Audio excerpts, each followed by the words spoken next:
Hello. Right, ooh. You'll have to bear with me. No, I'm not just here well, doing whatever. I've been a little on the busy side, and there's not just this, there's been a whole host of things. I've been listening to the radio, watching the news, reading news articles and so on and so forth, and because I have been busy, it's just finding the time to actually do these things, or this. So doing things beyond what I'm doing. If I'm not out on the road or doing things in my usual kind of like office space, kind of here, you know. This is just one of the things I've actually been doing. So if I flip you around, it's like that there, and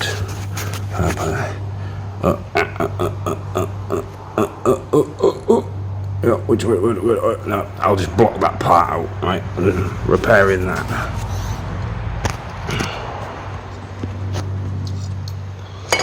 Right.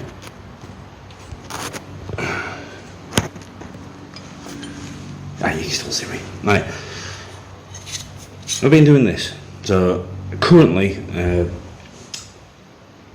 other car had a back axle go on it. It's one of its back arms. Its joints go. So basically, the idea is that I've got a replacement, and I'm basically refitting it and refurbing it to fit that. These brake shoes, there, and on the rear. So I've already done one, and I just thought to myself, I'll tell you what, let's do this at the same time. So it's a case of you have to bear with me while I do this and speak at the same time. Right.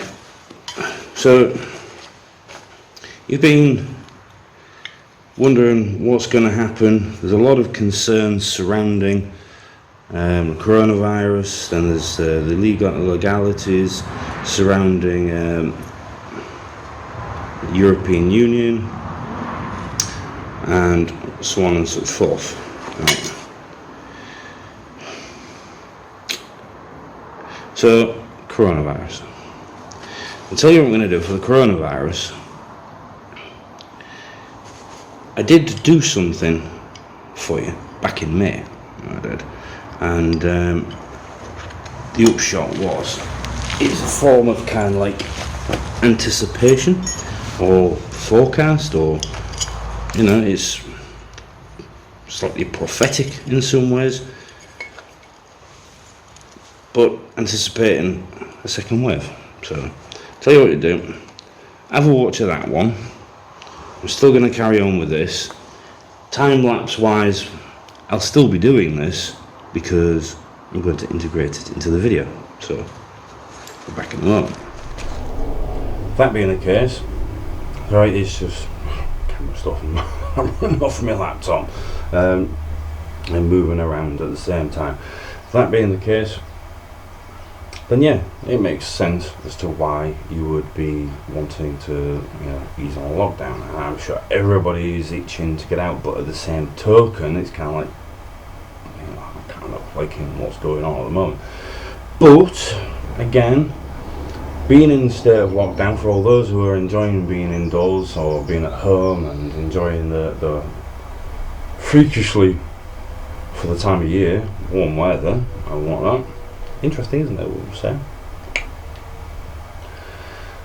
About environmental factors, reduced human activity in the environment and our impact on the environment. I'll come to that in a moment. It's going to be comfortable, yes. We spend time with a family, or not so much with the friends, but that's what technology is about. And then effectively, it just makes for much more interesting. You do a bit of gardening and things like that, get the DIY done, the house painted up, fencing repaired, all that type of stuff. It's all great stuff. However, that has an impact in itself on the economy. The part that we were saying before, or rather the part I was saying before, that I left a comment to in on Flipboard and one of the in my Shadow Crown magazine, is that a lot of people, or some people, to a lot more people who are a bit more quieter about it, media, some of the media are saying that, you know, they're going to the centre ground, they're moving towards the centre ground, but they don't know which direction they really should go in, which is understandable. No, it is, seriously, it is understandable, because at the end of the day, if you think about just the economy, what's required to make the economy work? People. You put people out in an environment that is still somewhat uncertain, you can't go back to the beginning again, especially if you have round 2, or it would in fact create round 2. But then if you allow people to do their thing and not put them at risk in the economy, there is a distinct fact if the social side of it all is, one, there'll be a progressive social disorder or destabilising of social aspects of the psyche, because basically what's happening is people getting cabin fever, yeah? And effectively it's not good for people's health and well-being. So being at the centre ground is not a bad thing. As a matter of fact, it's a good thing, and it's a good place to start. Reason being is, as some of you have already started to suggest, mix and match the both. Getting people out of the house and getting the economy started. And there it is.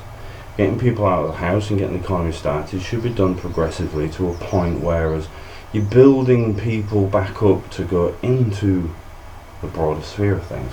Like for instance, I like the one with the Scottish suggestion, which was social bubbles. And bubbles, a loft insulation, effectively just small groups of half dozen. Any more than that, then you must disperse. But in small groups, if there's many of them, small groups in an area, right, the best thing for you to do is making sure that them groups are at a distance, because otherwise you may as well just have pure social outbreak, for social involvement. Yeah. Economy wise, transportation. So starting from the front, from here. So transportation, waste disposal, security networks, obviously NHS, but I've not forgotten about those. I'm just going for NHS, obviously an important one. Various political infrastructures and so on and so forth. Yes, because at the end of the day, that's everything that keeps everything going. That's the infrastructure. That is the veins within the entire economy. Then it's the socially related stuff. Like for instance, the biggest part of all of people's complaints while in lockdown is progressively comes about like looking like cousin it. Hi. Yeah. So it's things like that. Health and well-being. DIY stores are opening. There should be no reason why DIY stores don't open, as long as they work in a similar vein to food markets. Food stores. Often away you go, isn't it? So you'll find that what happens is you're getting people out more, they're getting used to the external environment, and effectively you're breaking that lockdown cycle. Psychology, you're alleviating that cabin fever, and the people will still naturally want to go back to work. So that's where your other office is going. It's a case of like another good idea somebody came up with was rotating staff. So you've got part-time, so everybody's part-time and reintegrating. You've got 100 staff, 50 come in part-time, say the first 4 hours. You have an hour gap, so the environment's clean and clear, and then the next shift comes in. That makes 4 hours. Yeah. Then you can rotate them week on week. So, for instance, the ones that were on the late shift, they then become the early shift, and the early become the late. Usually that can work out, especially for office environments, because they're usually Monday to Friday. Yeah, so you've got the weekend, right, a bit of rest period, and then they go from late to early. Yeah, so there's loads and loads and loads and loads of ways of doing this. Be mindful how you do it, because nature, whilst she's forgiving in herself, she's not so forgiving when it comes down to the fact when she's trying to teach a lesson in some way, shape or form or another. If you don't learn that lesson, she will do it again. And you will have round 2 anyway, no matter what you do. Yeah? In this case, it may well be natural cause and effect, because while some people are immune to it, they're also carriers. Yeah? Those who have had it and basically come out the other side of it, hey, they may well be immune to it, but again, they may end up becoming carriers, much like how the flu works. Not the same, but much like. Yeah? As you've noticed, for those who question what is reality, welcome to the real world. Yeah, my apologies, again, it's a little bit hard-faced, it's not meant that way, but it is what it is. Yeah? This is all real. Yeah? This is happening. This is now. If you don't take care of the planet and take care of yourselves, and do that in the forms of checks and balances, then nature will keep fighting back, and she will undoubtedly win. Yeah? Yeah, no, I'm not that type of nature. You should know by now, I've already told a lot of you the type of person I am, and when it comes down to shamanism, yes, I am about nature. But I'm not just about nature, as in the trees and the insects. I'm about nature in the terms of human beings. I'm all about animals. It's the whole 9 yards. It's the whole sphere, the whole marble. Yeah? It is what it is. Yeah? So the idea is I'm trying to help out by periodically dropping in and offering suggestions. Yes, you're on the right track. Yeah? Do it, and do it progressively. And that includes America too. Right? Russians, don't think you've got away with it so easily, because as soon as you leave the environment, and if you haven't actually felt the impact of it, you soon will. Right? Because, as some of you have already seen, this thing is airborne. Yes, that's how it's transmitting. It goes a little bit further than what you think, especially when you're in humid environments, or environments that has a lot more water, be it in the air or whatever. The point is it can travel. Right? It may not last for very long because it's not adaptive in that fashion, but it does. So anybody who've been in the environments that have been quite isolated, have seen low impact because it's either the travelling arrangements are not as much as others may do in the country economically or socially, or it might be just because of their climate. As soon as you move out of your climate and move out of that comfort zone, bear in mind that it still can be transmitted that way and into new environments. Yeah. It's not a threat or anything like that. It's a warning. It's friendly advice. It's saying just be careful, right? Because you may initiate without realising it around 2. Yeah. A lot of you have got used to the wartime scenario now, so a remembrance of all those who served our countries and helped us come to this point. No matter where you are on the planet, right? You'll have all endured it, or certain parts or generations of your society will have endured it, so we can all enjoy our freedoms. So, you know, you're doing well.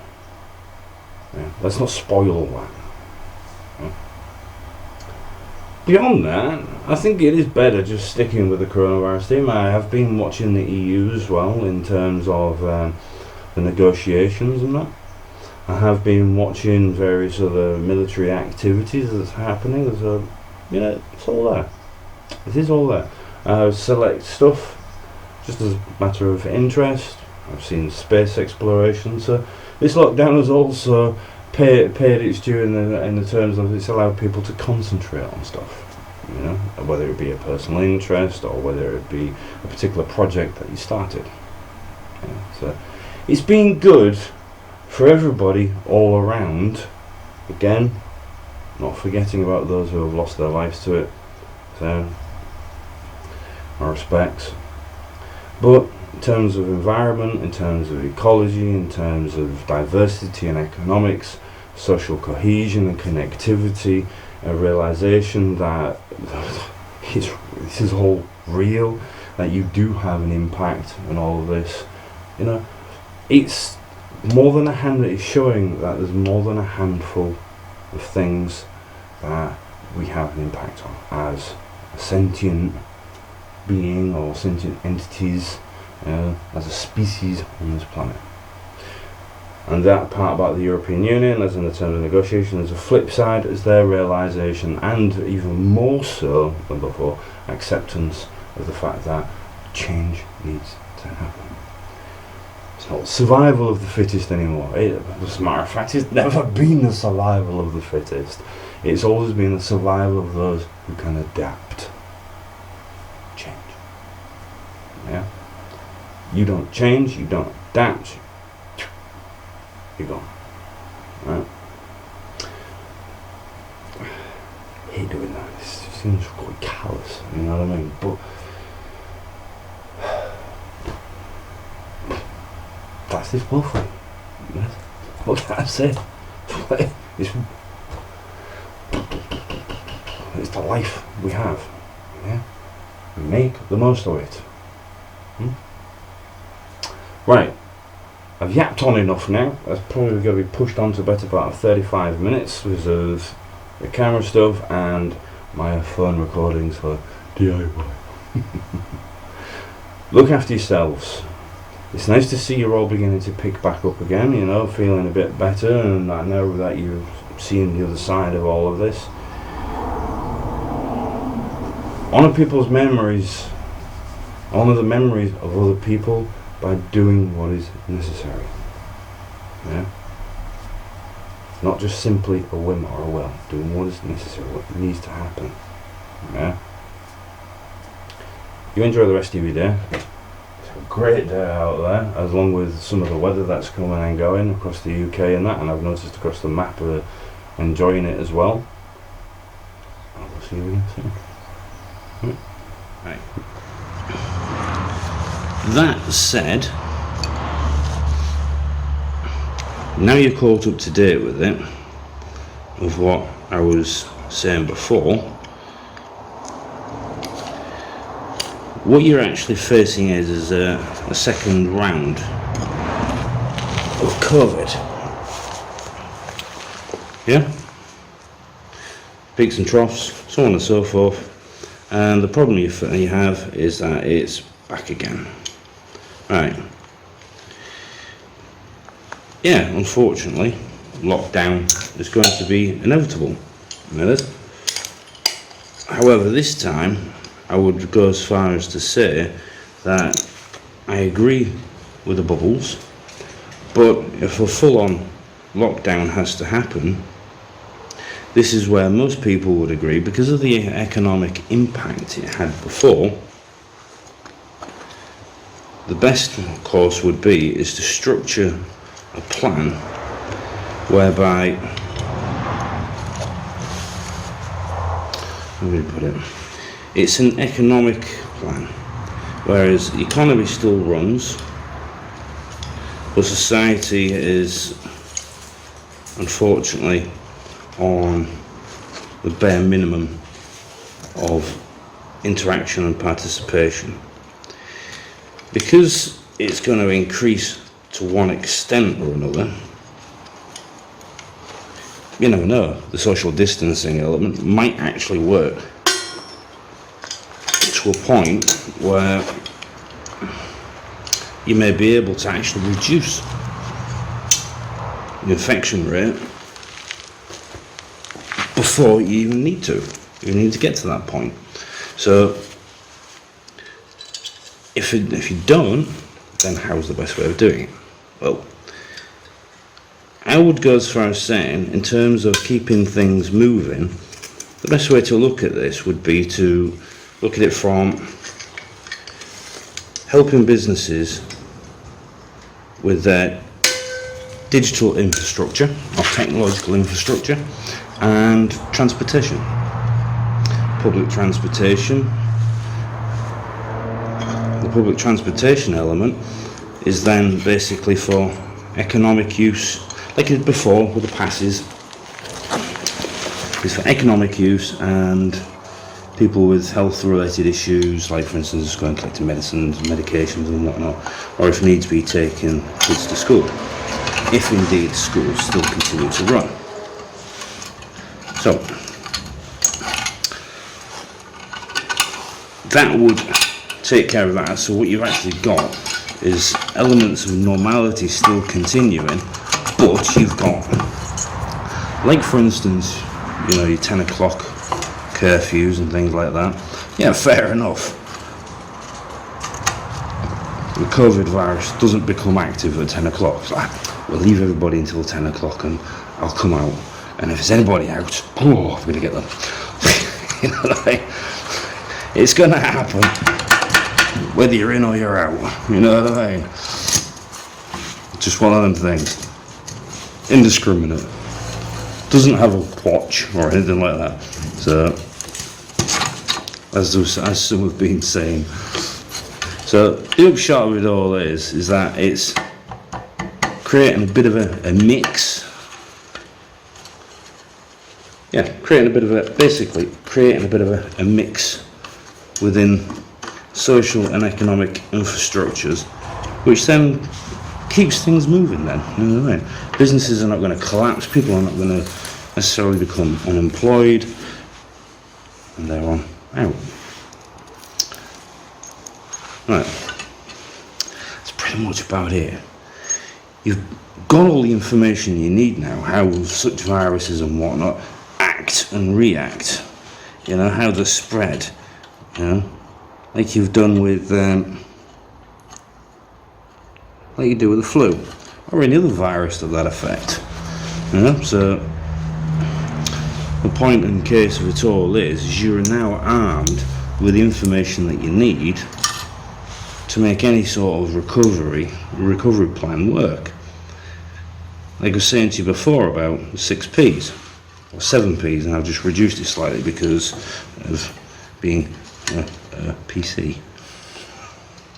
So it's about planning and preparation. No, fair enough, we don't all like the idea of having to plan viruses and things like that, but you know, these things happen, as is with my last videos, and people as such as David Attenborough are all saying, and even scientists are saying, is that, you know, climate change, ecosystems, we are having an impact on the planet, you know. Yeah. The cruel irony is that I'm playing around with cars, and yes, petrol and diesel is a contributory factor to, you know, environmental impacts. But this is the current state of affairs. And there it is. Cars in some cases are still going to be around for a while, yeah, whether people like it or not, especially fossil fuel driven ones, because of the affordability, you know. Trying to actually afford new, should we say, Tesla vehicles on basic income, it's just not going to happen, is it really? You know what I mean? With all goodwill and intention, people would want to still support the environment, so on and so on and so forth, but the economy in itself is working in such a fashion, it makes it rather impractical for households to do. For which in turn then, well, so if you can't afford it, then don't drive one, yada. That's how it goes with it, and then you stunt the actual economy. And social connectivity and so on and so forth. So by the time you're finished, you've got yourself a wee bit of a conundrum. You have. And that's where things like this come in, giving you ideas, giving time frames, creating better fuel systems and whatnot. For instance, replacement for petrol is LPG. You know, it's not so much as a replacement, but an additive that's used for diesel is AdBlue. You know, to reduce the environmental impacts. There it is.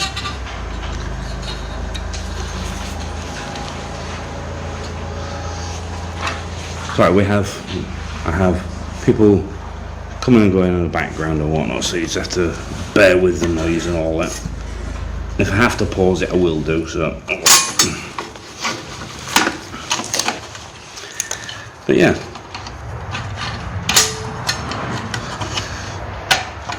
But this is the world we live in. This is the world we've created. And it is. So, you know, you have to find ways and means of being able to diversify and eventually overcome the issues in themselves. No, I don't. Excuse me. So yeah. But that's all for another time. That is.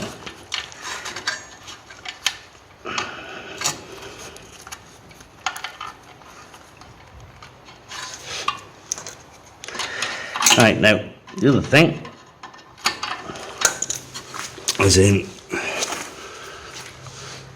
the European Union,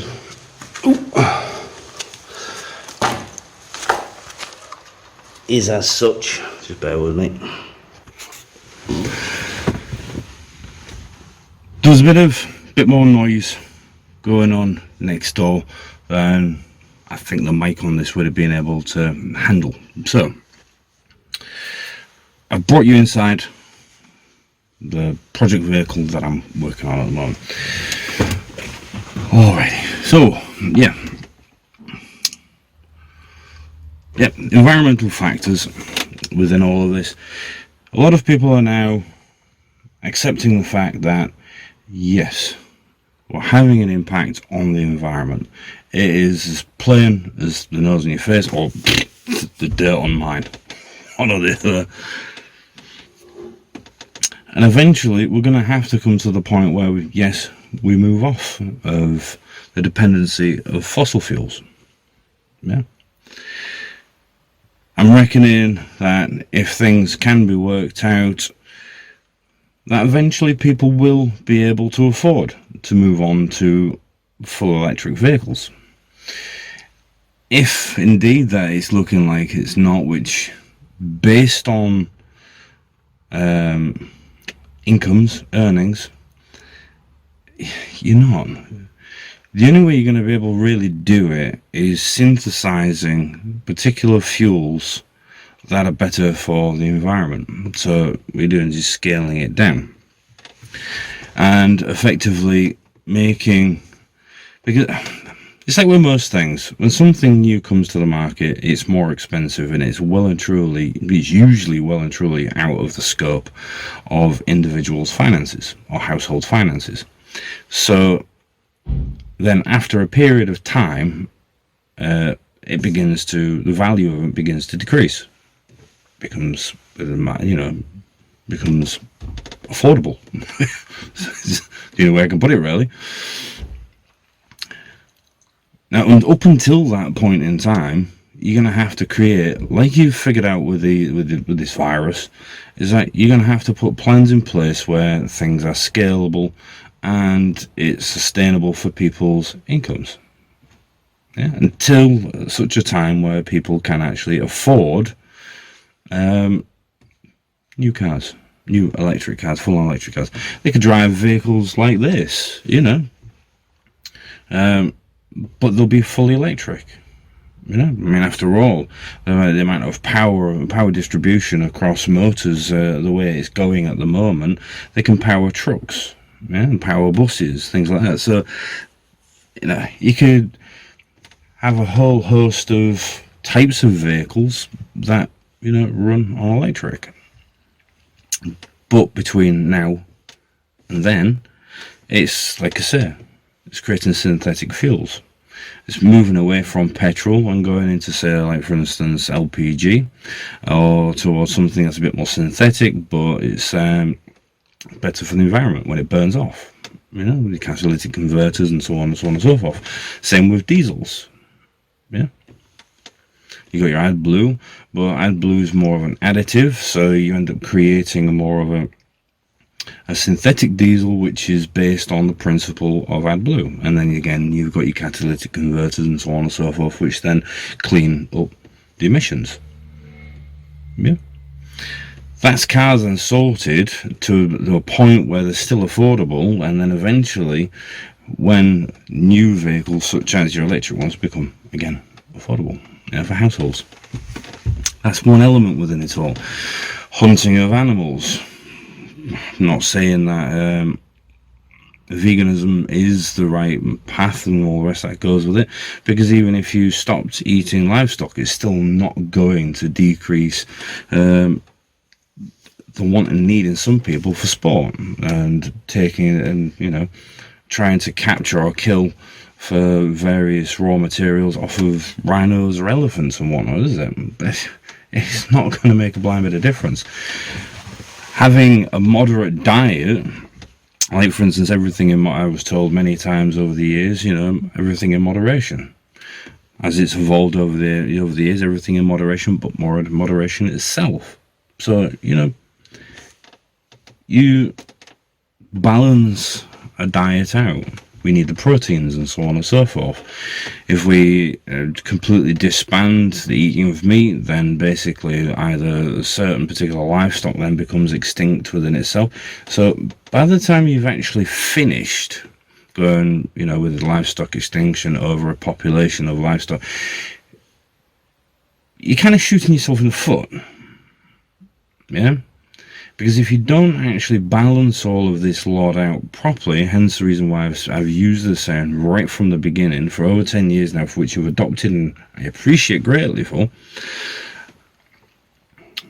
is that it's balance. It's balance. If you don't actually weigh it up as to your cause and effect, what it is you're doing, what will happen if you do that, and so on and so forth,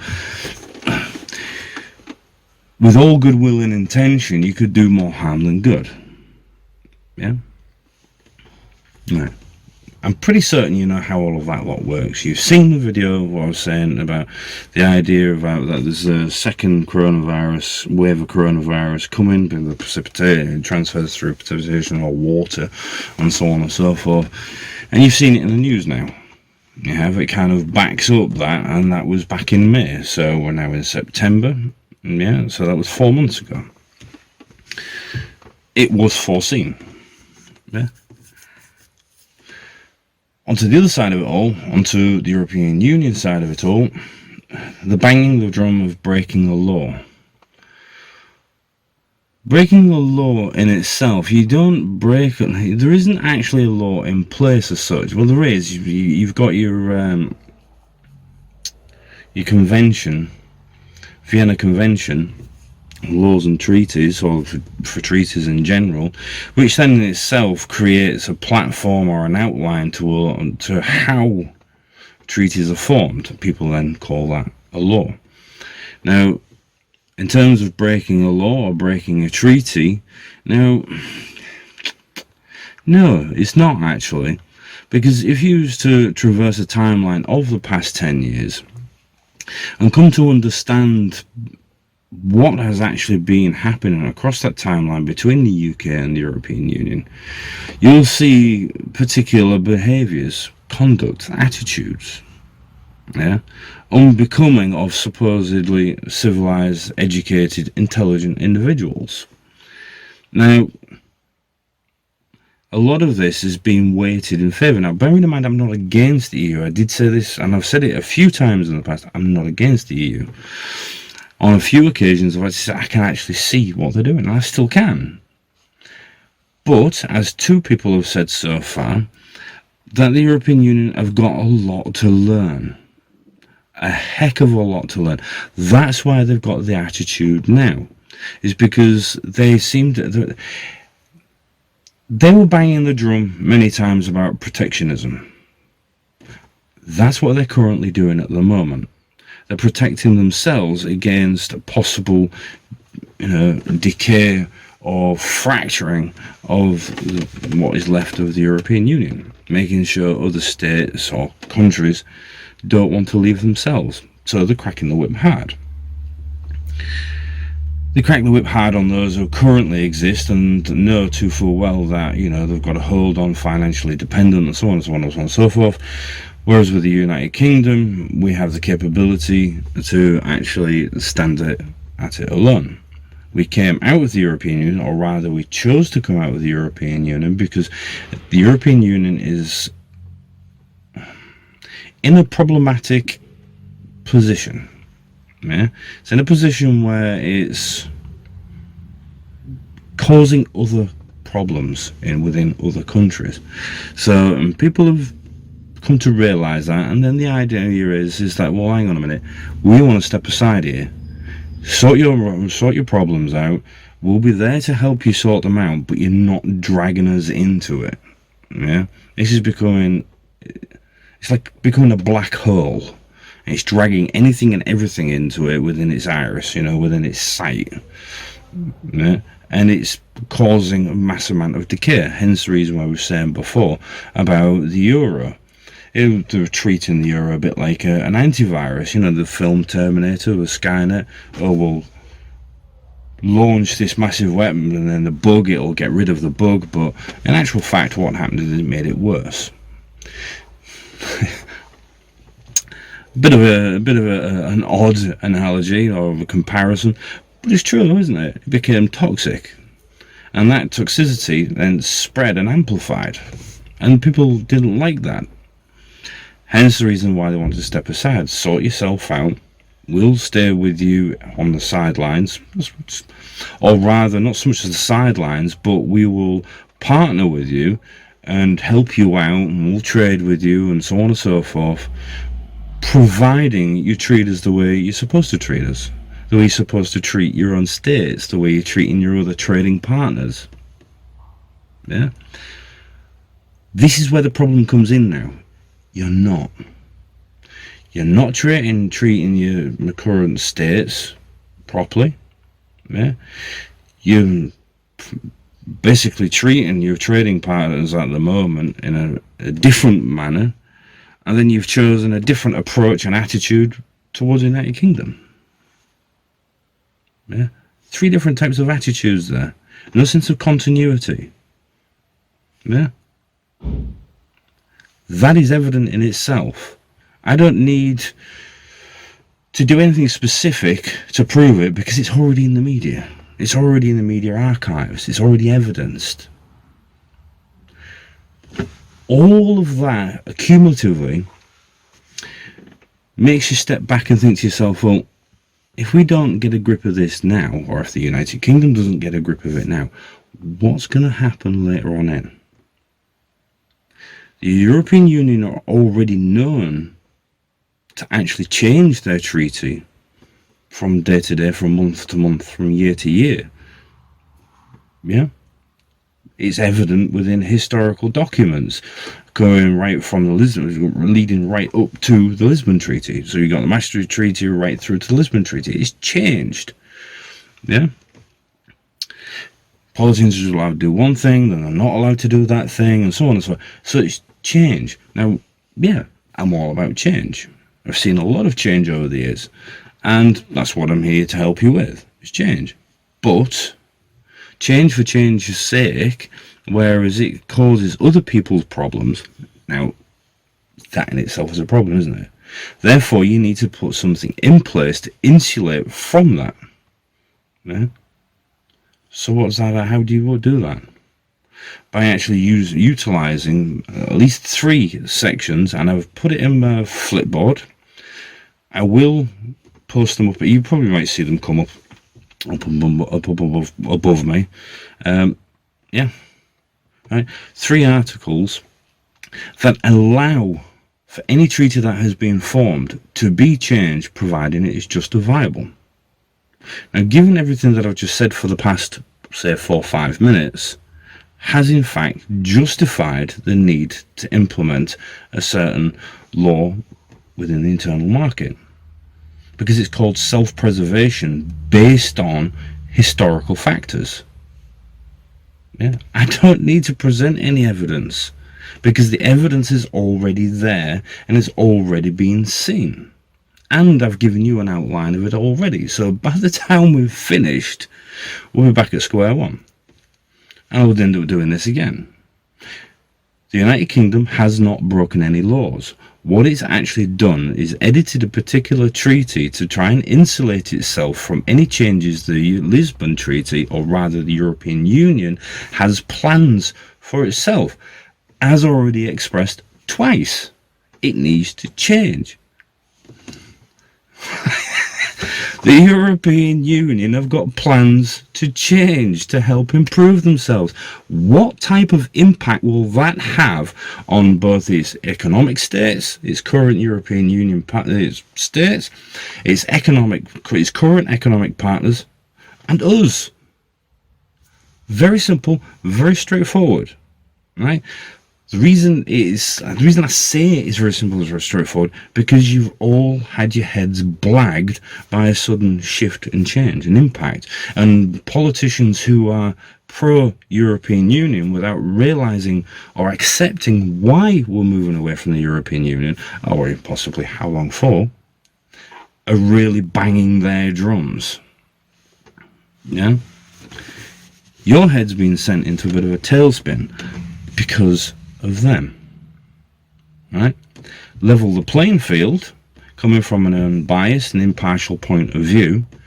Twice, the European Union have specified that the European Union needs to change, needs to improve itself, needs to better itself, needs to work more fluently and work with its states more. Therefore, and in turn, that is one approach. Then that will have an impact on its current trading partners. What impact is that going to have on us?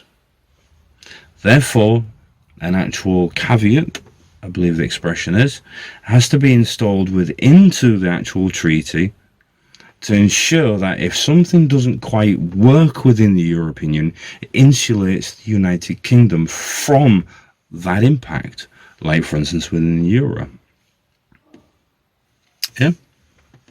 Like for instance within the borders. Yeah? Free movement. Germany and France and everybody else knows this, how it works. What happened with your free borders? Free movement? When the ISIL kicked in? Insulation.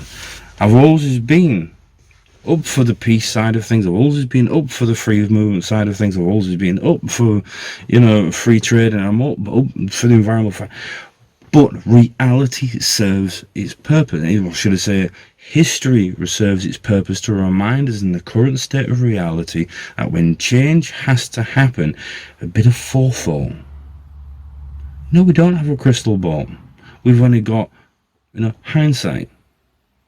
But hindsight in itself is only a facility. It is a tool. It is a means to be able to say, this is what's happened. This is currently what's going on. With the one question remaining, what do we want to happen? Yeah? That then in turn creates foresight.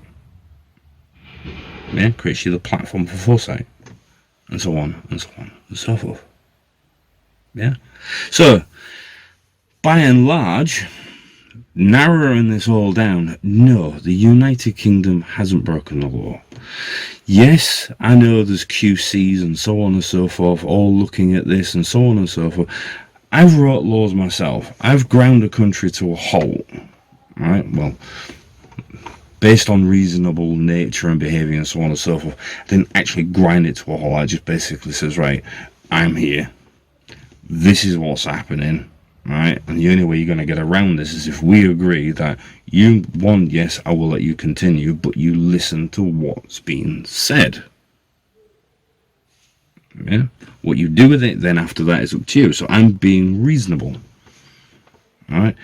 That in itself I would then, yes, expect, but would ask both the United Kingdom, then, now, and in this case, the European Union, to be reasonable. Look at this for what it is and why it's happening. Remainers versus leavers. Be reasonable. Yeah? Because if you're not, and if you keep banging the drum and you do not look at this properly, right, and see the cause and effect and the balancing and so on and so forth, it will go tits up again. Excusing the expression. Right? So there's QCs and there's all these people looking at it. So what gives me the right to actually say these things? Right? I can write laws. I can see beyond what's in front of me. I can see what it is you're doing. The people who are the QCs and the legal eagles and whatnot, each of them do in fact have, shall we say, a predefined view, or rather a predefined expectation of how things should pan out. Therefore, and in turn, are either for or against the withdrawal agreement, or leaving or staying with the European Union. That makes them biased. Advice? Fine, absolutely there. But you're getting this from an unbiased, impartial point of view. And looking at the various articles that I've seen with it and read within the actual the convention, the Vienna Convention, looking at what's happened with the withdrawal agreement, looking at what's happened, the historical events and so on and so forth, no laws have been broken. Simple insulation has been created to allow for the independence and the maintenance of internal markets. So basically, not only can we grow, but our growth then in turn helps the growth of others through trade. Yeah, trade, movement of societies, tourism, so on and so on, education, and so on and so forth. Yeah, that is what independence is all about. Calling the shots for yourself. Yeah. Right, now, I hope that's cleared a few things up for you. In total, we're talking around about 50 minutes, so I'm going to stop ranting now and get back to doing my break drums. I am listening and I am watching. Yeah, I am looking at how all of this lot is panning out. If you need assistance with anything, a bit more hands-on assistance, then you know how to get a hold of me. Yeah, Shadow Crown Services is there. Chat with me, break the ice by simply saying, "Hi, how you doing?" Yeah, I'll say, "Yeah, great. How are you?" Break the ice. How can I help you? Yeah, I may send out an update or another message. A letter, but who knows? You just have to wait and see. I've got my hands full at the moment because at the end of the day, I've got to earn my money somehow, haven't I, really? But harking back, yeah. Digital infrastructure, marketing, yeah. When it comes down to transportation and so on and so forth, economic and social need. So, for instance, having your passes again, but this time it's saying I'm going to and from, like before, I'm going to and from work. If they need to, then you're better off having like a roster on you. So, look, I'm due at work today, so on and so forth. Or I've got to pick up my prescription from such. I've got an appointment, such and such. So, people are not needlessly going to be targeted, and then get yourself straight back at home. So it's still allowing people to move around, but it's a bit freer. But it's this time round, people understand. Well, I'd like to think they understand. I know the younger group, because they can't get sick from it. I'd like to think that those who can now understand how all of this lot works. That then gets passed on to those who can, and it is emphasised the point that, granted, you may not get sick, but you are carriers. Yeah, they even talk about even animals carrying it out, and in turn passing that on to humans. Yeah, so it's this time round, while society is understanding the actual social distancing and the lockdown elements of it all and everything, take it easy with it, but keep it there, but then rework something else to regenerate the economy. Again, digital marketing, digital infrastructure, improving them all. Yeah. So, transportation or delivery systems as well. The delivery networks. just bits of information for you to work with, basically. Yeah? And along with the European Union stuff. Right. You enjoy the rest of your day. And I will be back again soon. Right?